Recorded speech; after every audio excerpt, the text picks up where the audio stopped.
Et en fait, bah, tu te rends compte que le dessin que tu as fini il y a 2 jours, ben, tu as juste oublié ça là. Les petites, alors soit les petites fleurs, soit les feuilles, ça dépend ce qu'on peut imaginer. Sur la maison, il n'y a que les fonds. Mais des fois, mais je me déteste, je me hais. Ah punaise de punaise, punaise. Salut YouTube, j'espère que vous allez bien. Alors on se retrouve pour un vlog test. En fait ça va être un mélange de tout, comme d'habitude. Vous me connaissez, je mets plein de choses dans un vlog qui en est un et en est pas un. J'espère que vous avez passé de bonnes fêtes de fin d'année. J'avais hésité à poster pendant la période de Noël, alors je l'ai fait juste avant. Voilà, donc du coup j'ai repoussé à plus tard, donc c'est pour ça. Bonne année. Sinon, qu'est-ce que j'ai fait pendant toute cette période? J'ai eu un mois de décembre qui a été encore un petit peu occupé parce que j'ai eu un atelier exceptionnel à faire où je devais simplement proposer des petits dessins accompagnés, des petits modèles pas à pas à faire sur le thème de Noël et des personnages un peu féeriques à Noël. Donc voilà. C'était très sympa, c'était tout petit, hein. C'était dans une petite commune, donc il n'y avait pas non plus énormément de gens. Et puis il fallait pas, vu que l'espace était réduit. Mais voilà, c'était très très sympa et à renouveler sans souci. Et puis j'avais aussi du travail à faire, donc j'avais une illustration. Alors je vous la montre pas forcément très très bien, mais en fait, le client va l'utiliser pour de la communication. Donc, quand il l'aura vraiment mise en communication, moi, je vous la montrerai un petit peu mieux. Donc, c'est une illustration sur la thématique du printemps. Donc, c'est pour ça qu'il fallait des fleurs, une ambiance un peu à la cool, etc. Je ne sais pas encore si elle est validée, donc je l'enverrai pour avoir validation. C'est de l'aquarelle et de la peinture acrylique. Donc voilà, et ça a été assez fun et assez sympa à faire. Qu'est-ce que j'ai fait encore? Ah bah si, j'ai fait aussi un nouveau rivage fantastique. Donc là, je vous mets des images parce que j'ai rangé l'original et j'ai un peu la flemme de le ressortir. Donc je vous mets quelques images où vous voyez ce que c'est. Donc pareil, c'est de l'aquarelle avec du crayon essentiellement. Alors des petites choses de ce style-là, donc comme cette illustration-là, qui est une illustration simplement aux encres solides. Donc c'est des godets, pas d'aquarelle mais d'encre. J'ai fait aussi une fausse couverture de livre, j'adore faire ça. Et puis moi ça va me servir aussi pour mon portfolio l'année prochaine, j'aimerais bien éventuellement démarcher un peu. Je dis ça et je le fais jamais parce que démarcher, monter les portfolios, écrire ça prend énormément de temps. Mais je devrais. Il faudra aussi que je fasse une vidéo internet bilan sur mon bilan d'année. Et j'espère le faire. Peut-être que la prochaine, ça sera une vidéo bilan. Ah, si jamais d'ailleurs vous avez des questions à me poser, n'hésitez pas dans les commentaires, posez-moi vos questions. Parce qu'en même temps que la vidéo bilan, je ferai peut-être une petite FAQ, foire aux questions. Donc plutôt foire aux réponses du coup. Même si j'ai une petite chaîne, voilà, je sais que dans la communauté, il y en a certains qui me posent des questions et qui sont actifs, donc voilà, n'hésitez pas à me poser des questions, ou sur Insta, ou en message privé, sur Insta, ou directement en commentaire, et j'y répondrai du coup dans la prochaine vidéo. Une fausse couverture, et pareil, je vous mets les images... les images pendant que je parle, donc ça a été de l'aquarelle et des feutres acryliques. Et je kiffe beaucoup les feutres acryliques, mais je vous en parlerai un petit peu plus tard dans la vidéo. J'ai aussi fait des... Alors il y en a un que vous voyez plus forcément parce qu'il y a un peu de couleur. J'ai aussi fait des bases de coloriage. Donc un premier dessin et le deuxième, comme il n'a pas été retenu, j'avais fait faire un petit vote sur Instagram, il n'a pas été retenu. Du coup je m'amuse à le colorier moi-même. Toujours avec les feutres acryliques. Oh, d'ailleurs, c'est peut-être encore valable parce que c'est jusqu'au 20 janvier. Si vous allez sur marticrous.fr, vous pouvez télécharger le coloriage et l'imprimer sur le papier de votre choix. Voilà. Alors, si vous entendez un bruit de portes qui claquent, qui sont grattées, c'est mon chat qui essaye de démonter la maison actuellement. Bon, je viens juste de libérer mon chat qui s'était enfermé dans les toilettes. Mm. Sinon, ce pourquoi certains d'entre vous sont peut-être venus sur cette vidéo, mais comme je sais qu'il y a zéro patience, à mon avis, ils sont partis et m'ont peut-être mis en commentaire pourquoi vous ne parlez pas des acryliques alors que vous les mettez dans le titre. En fait, je ne sais pas du tout quel titre je vais mettre pour cette vidéo, mais bref. Donc, j'ai aussi fait un test des acryliques Blox. Vous allez voir juste après, je vais vous mettre un petit passage quand je les reçois par la poste. Voilà, j'ai réalisé un test de ces acryliques. Vous verrez mieux par la suite. Et j'ai fait tout un topo justement sur ces acryliques. Parce que c'est important, parce que c'est des acryliques qui sont en lien avec un de mes clients. Et je pense que c'est pas mal de savoir comment elles fonctionnent, d'avoir un avis critique sur du positif comme du négatif.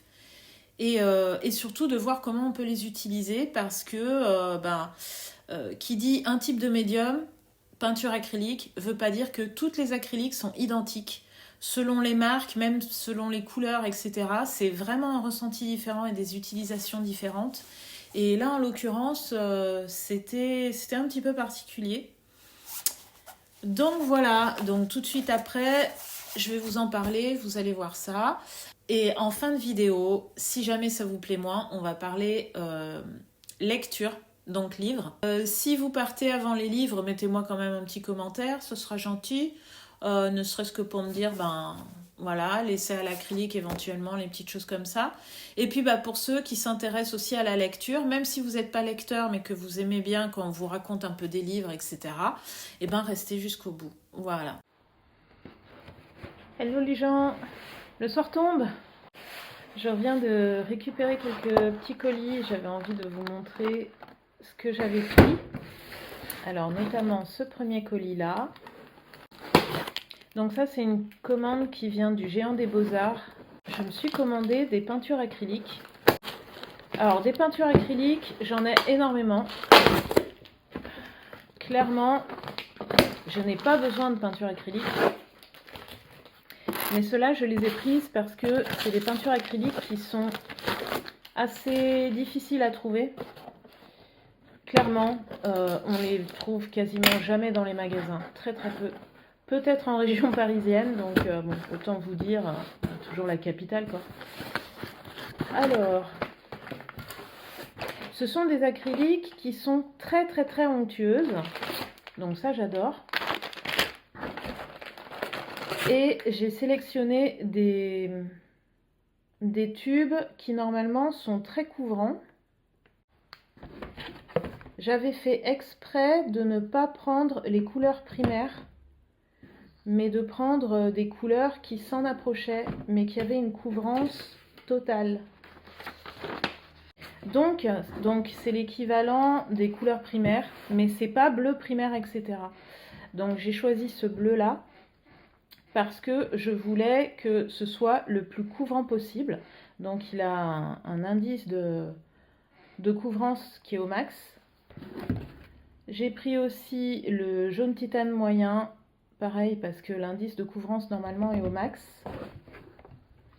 J'ai pris un rouge vif, qui n'est pas donc le magenta rosé comme d'habitude. Et puis bien sûr j'ai pris un blanc. Dans cette collection-là, j'en avais déjà 3. Un très joli rose. Alors là, je vois qu'il y a un petit peu une séparation des pigments. Un bleu azur clair, où là aussi, je remarque que les pigments ont tendance à se balader dans le tube au bout d'un certain temps de non-utilisation. Et un indigo qui, lui, par contre, est semi-transparent. Donc moi, voilà, ce que je voulais, c'était avoir les couleurs les plus couvrantes possibles, les plus opaques possibles. Et pas trop de couleurs transparentes. Et j'ai aussi fait venir, alors cette fois-ci je vous cache pas, hein, c'est d'Amazon. Regardez le shipping là. Alors qu'est-ce que c'est? Ce sont des feutres acryliques qui sont pas chers. Donc des feutres acryliques discount. Pourquoi je les ai commandés? Parce que je les ai testés en toute petite quantité. Et je me suis rendu compte que pour faire du carnet de croquis et me faire plaisir, ils sont super. Alors, plutôt que des feutres acryliques, on a vraiment l'impression d'avoir des feutres de gouache. parce qu'ils sont plus transparents que les feutres acryliques qui coûtent cher. Mais c'est justement ça, moi, que j'aime bien. C'est qu'on peut à la fois mettre du clair sur du foncé sans problème. Il suffit juste d'attendre que ça sèche et de repasser 2 à 3 couches.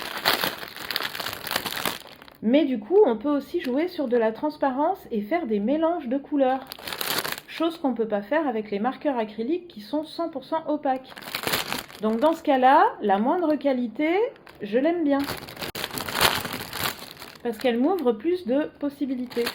Regardez-moi ça, comme c'est super joli. Alors, il y avait une offre, il y avait une offre spéciale qui fait que j'avais 96 couleurs. Alors, c'est 48 feutres, mais à double couleur. C'est-à-dire qu'au bout du feutre, il y a 2 couleurs différentes. Et je le payais le même prix que les 24 feutres et les 48 couleurs. Donc voilà, c'était une offre temporaire, comme il y a des fois sur Amazon. C'était sur le site du fabricant, j'allais dire du reseller. Sur le site du fabricant. Et en plus de ça, avec un pack comme ça, un peu épais, j'ai droit à la pochette de rangement. Et ça, franchement, c'est pas mal. Elle est bien finie, vraiment, elle est quali. Alors bien sûr, il y a des couleurs qui se répètent. À chaque fois qu'on achète ces packs pas chers de feutres, donc là ce sont des feutres acryliques, mais c'est un peu la même chose quand on achète des packs de feutres pas très chers à alcool, on a des couleurs qui sont tellement proches que c'est quasi les mêmes. Ce qui n'est pas gênant parce que moi perso, 24 couleurs ça me suffirait. Donc là ça permet que si jamais on en a grillé une, on sait qu'il y en a d'autres qui sont quasiment identiques, donc on n'en manque pas. Voilà, ça se présente comme ça. Et je trouve ça très très sympa. Il y a beaucoup de vert, beaucoup de bleu. Voilà, il y a pas mal de teintes de rose. Voilà, et donc j'ai déjà testé. Et ils sont vraiment vraiment très bien. Par contre, ils sont fragiles, clairement. Je les ai prêtés à quelqu'un que je connais. On va dire 2 minutes. La personne m'avait déjà abîmé la pointe et je me suis retrouvée avec 2 feutres qui n'avaient pas été fermés correctement. Donc moi je suis pas sûre que dans les mains d'un enfant ce soit l'idéal parce que donc c'est une pointe pinceau. L'air de rien, elle est assez fragile. Je pense que un adulte qui prend soin de ses affaires, qui bourrine pas dessus, il n'y a pas de problème, vraiment, il peut se faire vraiment plaisir, c'est super agréable. C'est l'équivalent de faire de la gouache, mais sous forme de feutre. Ce qui peut être bien si jamais vous sortez pour aller dessiner, je sais pas moi, dans un pub avec des amis ou chez des amis, etc. C'est super. Ah oui, et cette petite chose m'a coûté du coup 16 €. Donc pour 16 €, j'ai 48 feutres et 96 couleurs acryliques. Mais selon moi, c'est plus gouache que acrylique. Mais voilà. Une fois sec, ça craint pas l'eau. Mais enfin, je me suis jamais amusée à asperger les choses que je faisais sur mes carnets de croquis. Mais voilà. Ah, et si vous voulez un exemple de ce qu'on peut faire avec, sur un carnet de moins bonne qualité, j'ai ces choses-là. Voilà. Qui sont réalisées avec ces mêmes feutres dits acryliques. Voilà.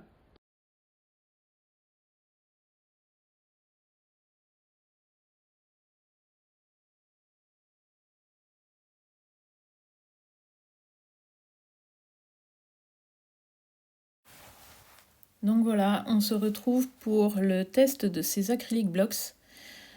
Alors j'avais fait un pré-test du test, c'est-à-dire que j'avais mis les couleurs que je comptais utiliser dans cette boîte Tupperware. Alors c'est pas du tout la marque Tupperware, mais bref, donc c'est une boîte hermétique. Et j'avais fait ce qu'on appelle une palette humide, c'est-à-dire que dessous il y a du papier essuie-tout qui est imbibé d'eau. Par-dessus, il y a du papier sulfurisé, vous savez, type papier à cuisson. Et je les ai laissés pendant 3 jours. Donc les gens qui connaissent la peinture acrylique savent que normalement, ça sèche très très vite. Bah là, ça veut dire qu'on peut garder ces peintures acryliques quand on a fini notre travail et qu'on veut garder les couleurs. Donc, on peut les faire durer plus longtemps si on utilise ce système de boîte hermétique en palette humide. Donc, ces aquarelles blocks ont une durée de vie humide assez longue parce que j'avais fait ce test avec d'autres marques. Là, c'est simplement que je me demandais si j'allais pas utiliser ce médium là pour rallonger mes couleurs. C'est-à-dire que quand on fait des mélanges, par exemple, on veut avoir un mauve, on fait un mélange, on y mélange ce médium-là, qui est un médium simplement mat, ça nous permet d'avoir plus de couleurs et ça rend pas la couleur plus transparente. Donc je me demandais que j'allais peut-être tester ce médium-là. En fait, spoiler alerte, non, pas du tout. En fait, je ne l'ai pas utilisé parce que ce médium, même si normalement il est censé garder l'opacité de notre mélange, avec cette peinture-là, ça la rendait transparente. Voilà. Donc là, je débute directement sur mon carnet de croquis, qui est donc le carnet de croquis Hahnemühle 200 grammes papier cellulose, qui est un carnet qui est normalement fait pour du multitechnique, c'est-à-dire de l'aquarelle, etc. J'ai pas passé de gesso dessus ou quoi que ce soit, donc c'est directement sur le papier. Et là, je me rends compte, et vous le voyez, donc là, je suis en train de faire les fonds. Cette peinture est très transparente. Alors, la couleur bleu foncé que vous avez là, qui est un indigo, ça, je savais que ça serait transparent, parce qu'elle est notée comme étant semi-transparente.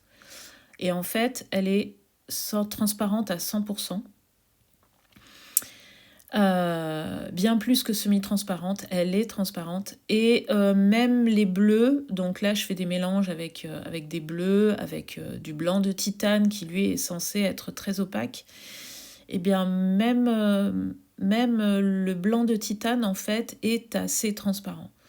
Donc ça ne veut pas dire que la peinture est de mauvaise qualité, ça veut simplement dire que c'est une peinture, je pense que ça vient peut-être du choix des liants, parce que le choix des pigments, eux, c'est toujours à peu près les mêmes pour les couleurs de base. Hein. Pour le blanc de titane, c'est toujours le même pigment.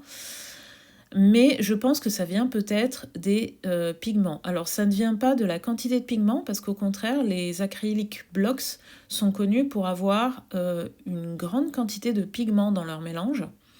Mais moi, je pense que ça vient plutôt du choix du liant. Donc du matériau supplémentaire qu'il faut intervenir dans le mélange, dans la mixture. Mais c'est pas grave parce que vous voyez que, ok, je comprends que cette acrylique, elle sera toujours un peu transparente, donc avec le passage de Godzilla, donc je choisis de travailler avec cette transparence. Alors c'est un choix, il faut s'adapter. Au lieu de dire tout de suite on n'est pas content, c'est pas ce qu'on croyait, non, c'est simplement que chaque médium a des particularités. C'est pour ça qu'il est important de faire des essais avant. Donc là, ok, je travaille en couches successives transparentes. Alors il y a toujours la caractéristique de la peinture acrylique, c'est-à-dire que la couche inférieure, lorsqu'elle est sèche, elle ne se réactive pas. Donc vous n'aboutissez pas à des couches inférieures qui se remélangent à vos couches supérieures. Non. Donc en ça, ok, c'est bien différent de la gouache. Par contre, le fait de pouvoir travailler comme ça en transparence, ça rappelle beaucoup la gouache. Ça rappelle un peu aussi la peinture à l'huile quand on travaille sur couches sèches. Ça peut rappeler aussi un peu l'aquarelle. Donc voilà, je travaille, ok, avec la transparence et ça permet d'avoir des couleurs, qui donnent une certaine profondeur en fait à ce qu'on peint. C'est moins plat que la peinture acrylique qui est 100% couvrante et 100% opaque. Voilà, c'est vrai qu'on a un résultat qui est entre la peinture acrylique, la gouache et la peinture à l'huile. Donc c'est un peu particulier. Mais il faut savoir s'adapter. Si vous cherchez vraiment des peintures acryliques qui soient 100% opaques, oui, alors effectivement, vous n'allez pas vous tourner vers cette peinture acrylique-là. Moi, j'ai été surprise parce que je ne m'y attendais pas du tout. C'est peut-être pas ce que je comptais avoir d'ailleurs, parce que des médiums transparents, j'en ai déjà pas mal. Mais en même temps, vous voyez qu'on arrive quand même à faire quelque chose, quoi. Une fois qu'on a compris comment elle fonctionne. Après, il y a un second problème. Ça, c'est pas dû particulièrement à la marque. C'est que quand on commande les peintures, les couleurs, notamment sur le Géant des Beaux-Arts, on ne voit pas quels sont les pigments qui constituent notre tube de peinture. Alors, je vous explique pourquoi c'est important de savoir si c'est une couleur qui est faite avec 1 ou 2 pigments ou si c'est une couleur qui est faite avec 3 ou 4 pigments mélangés. Alors, je vous explique pourquoi. Lorsque vous partez des couleurs primaires, les couleurs primaires, donc vous savez, c'est le cyan, le magenta et le jaune primaire. Le cyan, c'est le bleu primaire. Le magenta, c'est censé être le rouge primaire. Bon.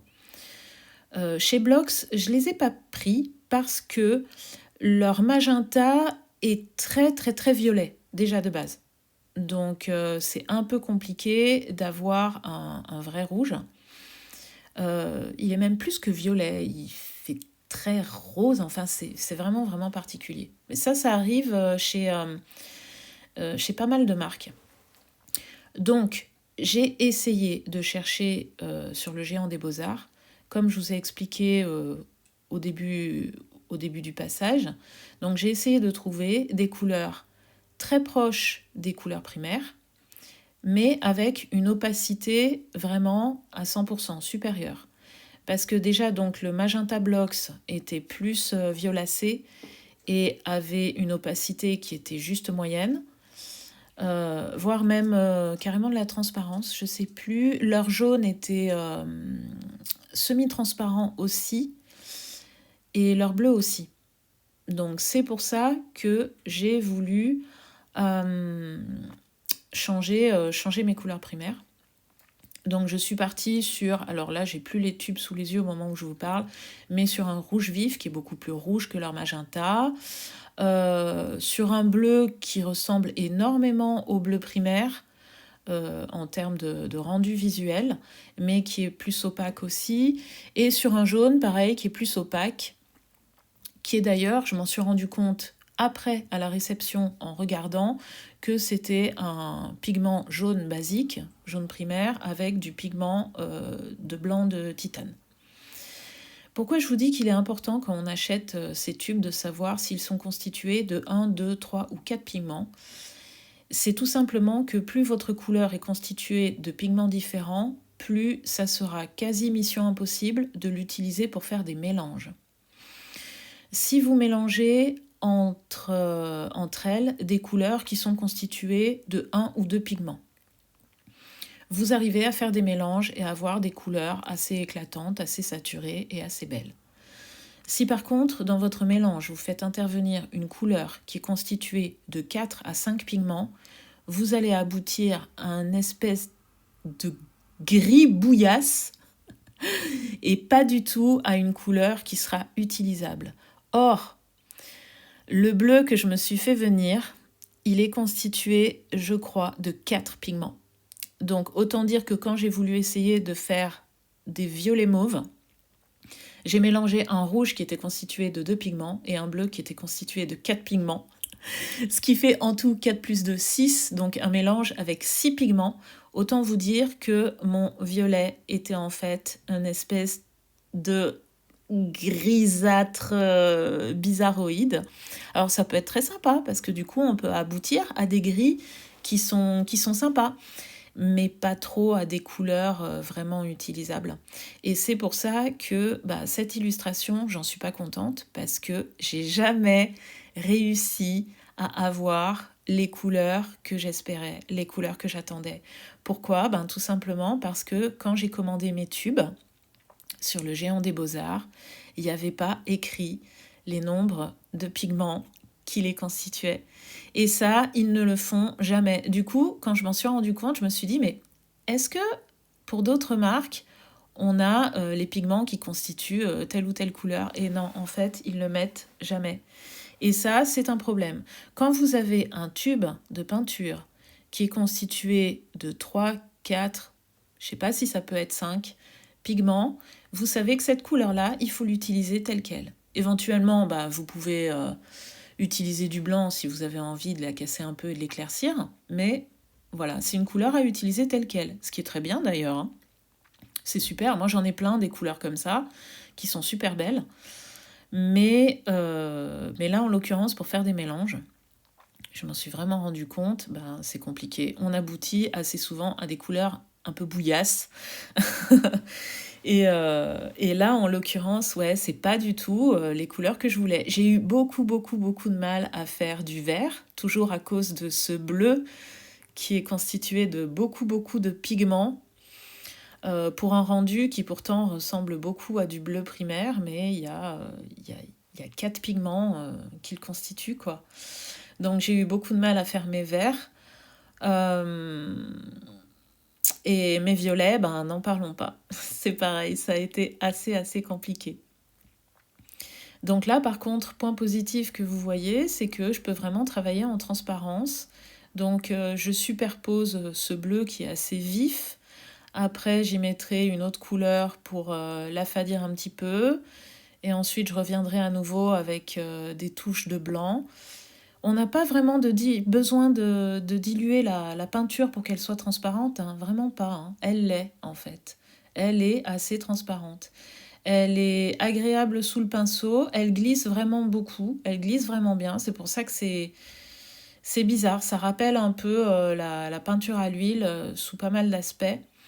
J'ai pas du tout du coup utilisé le médium que j'avais prévu puisque ça la rendait encore plus transparente que ce qu'elle l'est. J'ai aussi énormément évité de trop la diluer parce que j'ai essayé à un moment donné de l'aquareller presque pour tester, c'est-à-dire de mettre beaucoup d'eau. Il y a pas mal d'acryliques avec lesquels on peut faire quasiment de l'aquarelle avec. Celle-là, non. Celle-là, elle a tendance, comment est-ce qu'on va dire, à se désagréger, déliter.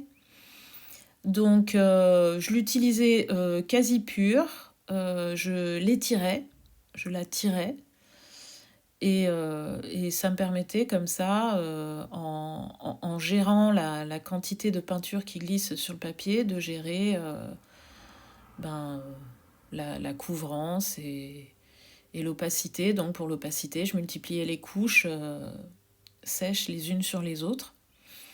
Donc voilà, c'est un travail un peu spécial. J'ai eu un peu l'impression de travailler comme à la gouache, si ce n'est que voilà, les couches inférieures, une fois qu'elles sont sèches, elles ne se remélangent pas avec les couches supérieures. Donc j'ai envie de dire, c'est une technique différente. C'est une approche de l'acrylique différente. C'est une acrylique spéciale. Et j'en suis quand même contente. J'ai volontairement rangé ces tubes-là à part. Et j'ai l'impression d'avoir du coup un médium supplémentaire, un médium autre, encore différent, qui a la caractéristique de l'acrylique, c'est d'être protégé. C'est-à-dire qu'une fois sec, il y a ce rendu final qui fait un peu penser à de l'acrylique. C'est-à-dire un rendu un peu plastique qui ne risque rien, qui est protégé, qui n'est pas fragile. Mais au moment du travail, on peut travailler en transparence. Voilà, c'est spécial. Du coup, on peut avoir une certaine profondeur dans sa peinture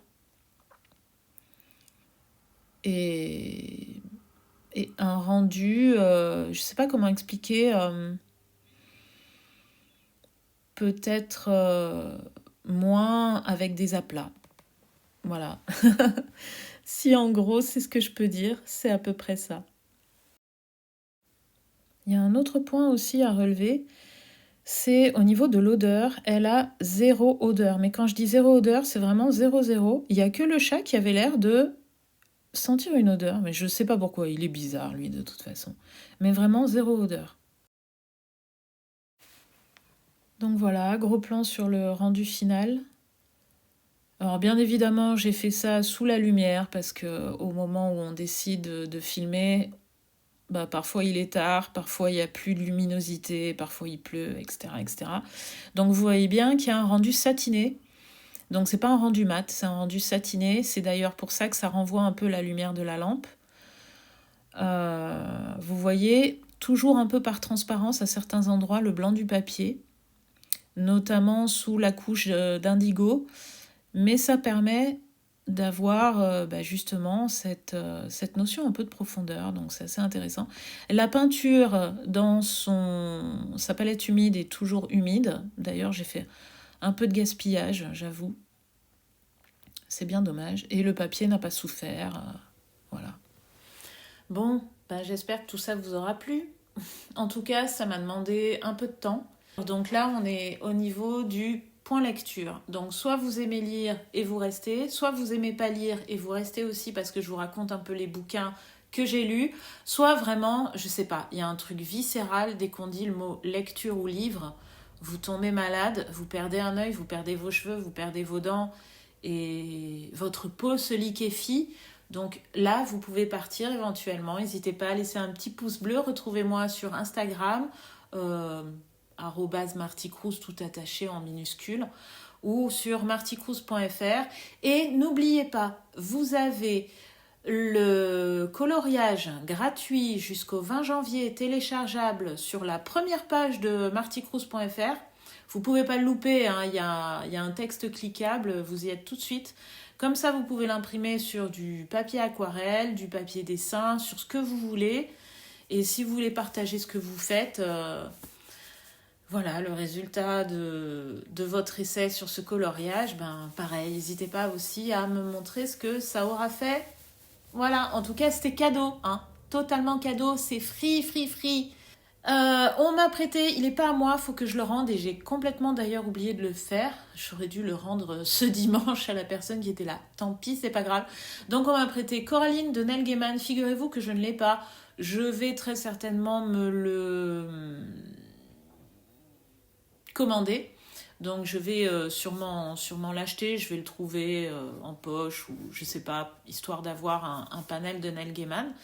Je connaissais. Alors moi j'ai connu Coraline surtout par l'adaptation en animation, donc en stop motion. Je sais pas quand est-ce que c'était sorti, début 2000 je crois, qui était très sympa, très joli. Qui est-ce qu'il avait fait? Est-ce que c'était Burton? Je me rappelle plus du tout. Là c'est une collection chez Albin Michel, c'est une sous-collection Wiz. C'est illustré par Benjamin Lacombe, mais franchement, son travail n'est pas du tout mis en avant. Il y a une illustration là, une illustration au dos qui est un peu retouchée. Il y a 2-3 illustrations, mais très très peu en noir et blanc à l'intérieur. Ne l'achetez pas si on vous fait... si on vous appâte par illustration par Benjamin Lacombe, parce que c'est pas du tout mis en avant. C'est un conte horrifique pour enfants, mais qui fait quand même assez peur. C'est une petite fille qui vit dans une nouvelle maison qui est assez grande. C'est une maison qui est divisée en 3. Elle est dans l'appartement central avec ses parents. Y a un monsieur qui élève des souris de cirque qui habite au 3e étage.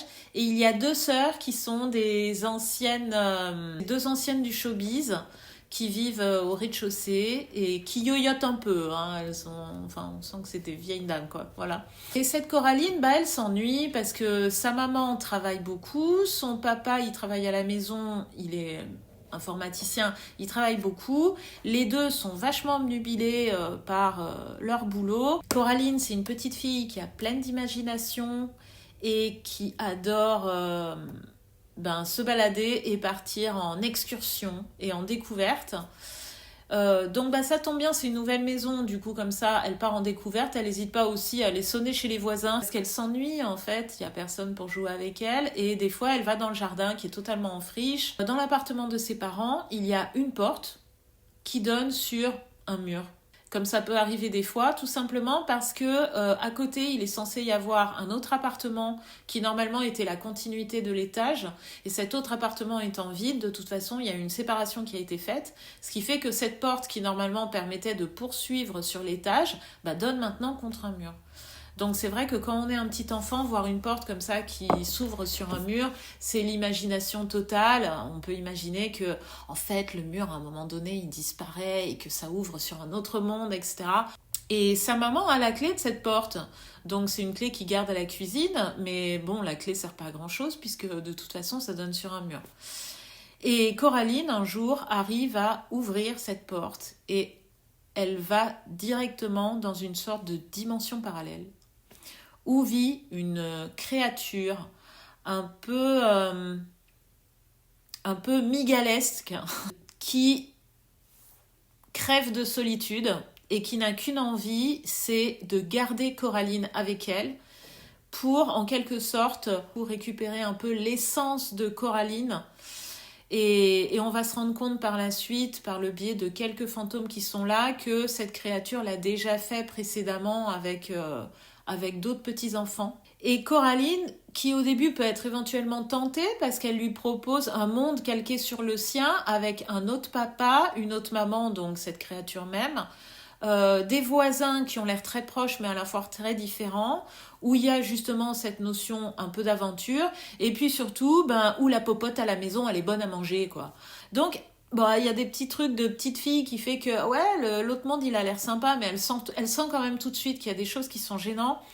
Et notamment, on sent que cet amour, ce qui se passe, le relationnel entre les gens est fake.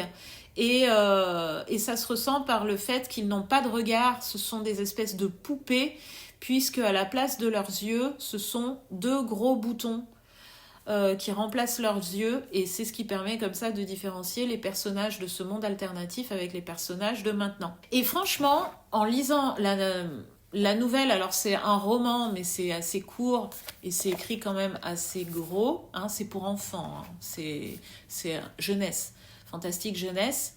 On se dit quand même, mais Coraline, moi dès le départ, ce monde-là, il me fait flipper quand même de base. Moi, je le trouve quand même relativement flippant, direct. Donc, faut vraiment être une petite fille aventurière pour accepter d'y passer un peu de temps.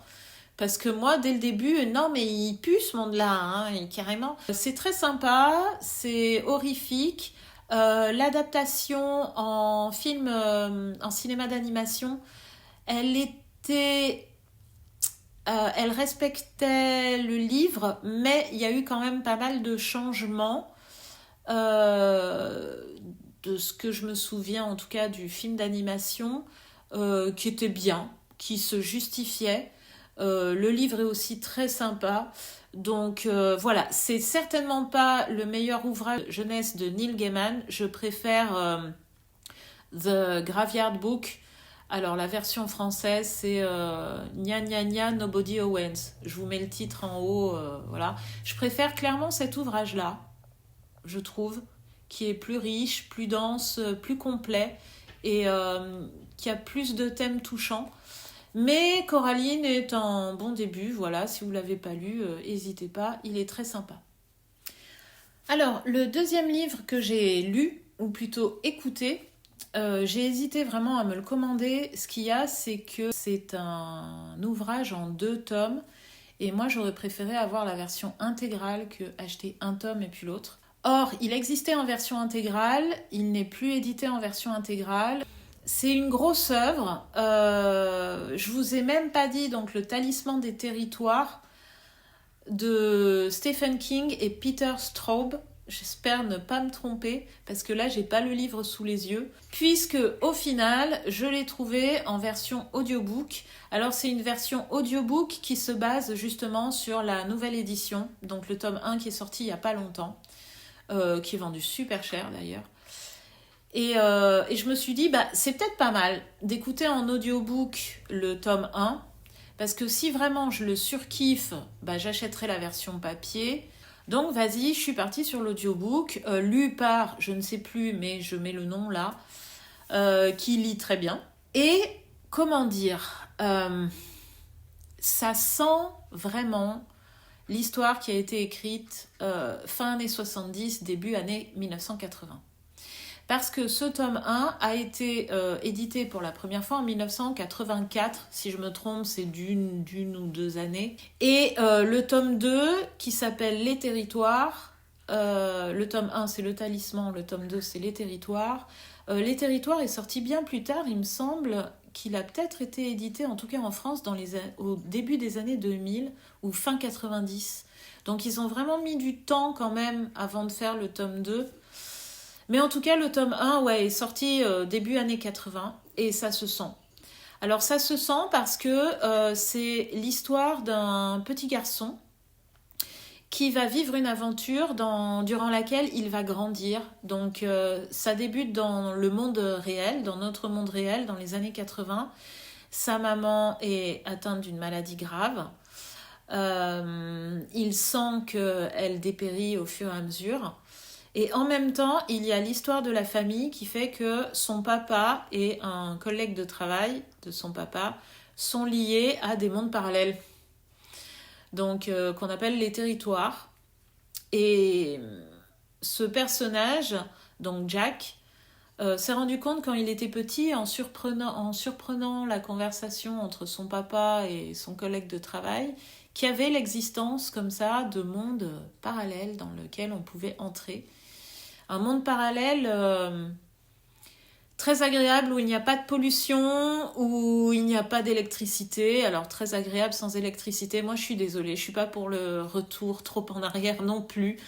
Je suis quand même une adepte de l'électricité, je suis désolée. Mais bon voilà, on vous dit l'air est pur, il n'y a pas d'électricité, les gens ont une vie simple, etc. Immensément. Du coup, les couleurs, l'air étant plus clair, les couleurs sont plus belles et tout. Voilà, c'est bon. Mais l'ambiance est un peu médiévale dans ces territoires. Très fantasy puisqu'il y a des créatures qui peuvent être mi-hommes, mi-animaux ou mi-créatures étranges. Jack sait que sa maman dans le monde réel est malade et on lui propose d'aller dans les territoires pour une mission coordonnée, trouver un remède, donc un talisman, c'est pour ça que le premier tome s'appelle le talisman, un talisman pour sauver sa maman, revenir et sauver sa maman, et un talisman pour sauver également la reine de ce monde parallèle qui est aussi malade, et comme elle est malade, c'est del bord total. Y a des méchants qui essayent de prendre le pouvoir sur ce territoire, mais qui en plus, sont liés avec le collègue du papa de Jack, et donc du coup sont liés aussi avec des méchants du monde réel. Et on sent qu'ils ont envie de faire une combinaison de ces deux mondes, mais pas pour le bien, quoi. Plutôt pour avoir du pognon, pas penser à la destruction et faire des trucs pas très cool. Et puis l'envie de pouvoir, quoi, d'être les chefs de deux mondes, en gros. Donc Jack se retrouve à l'âge de 12 ans à avoir double mission. Donc sauver à la fois les territoires et la reine des territoires qui est malade et en même temps en parallèle sauver sa mère. Pourquoi ? Parce que sa mère, son double dans les territoires, c'est cette reine. Il faut savoir que dans le monde réel, on a tous un double dans les territoires qui vit aussi une vie parallèle mais qui a notre vie calquée sur la nôtre. Ça peut paraître compliqué, ça peut paraître fouillis, c'est un peu compliqué, c'est un peu fouillis, mais franchement on s'y retrouve parce que l'histoire est quand même très très linéaire. Vous n'avez pas des histoires dans les deux mondes qui se font en parallèle, pas du tout. On suit essentiellement Jack, ce qui fait que quand il passe de l'un à l'autre, on suit avec lui. Voilà. Ça s'accélère beaucoup vers la fin et en ça on reconnaît bien la construction des livres à la Stephen King où au début c'est un peu lent et puis à la fin, pof pof pof. Et notamment à la fin, on se dit c'est bon, c'est fini. Et là, non. Chapitre numéro tant. Non. Il y a encore un chapitre. On le finit.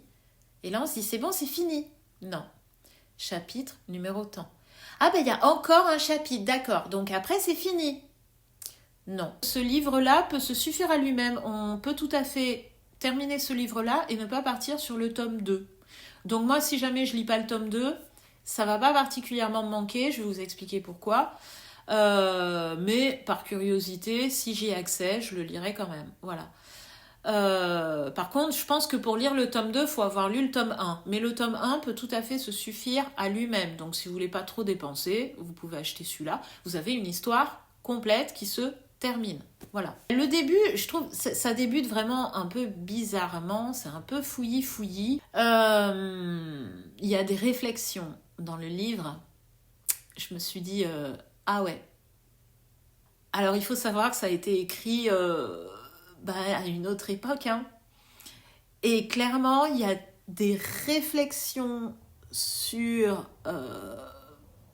on va dire, l'homosexualité. Il y a parfois des petits amalgames.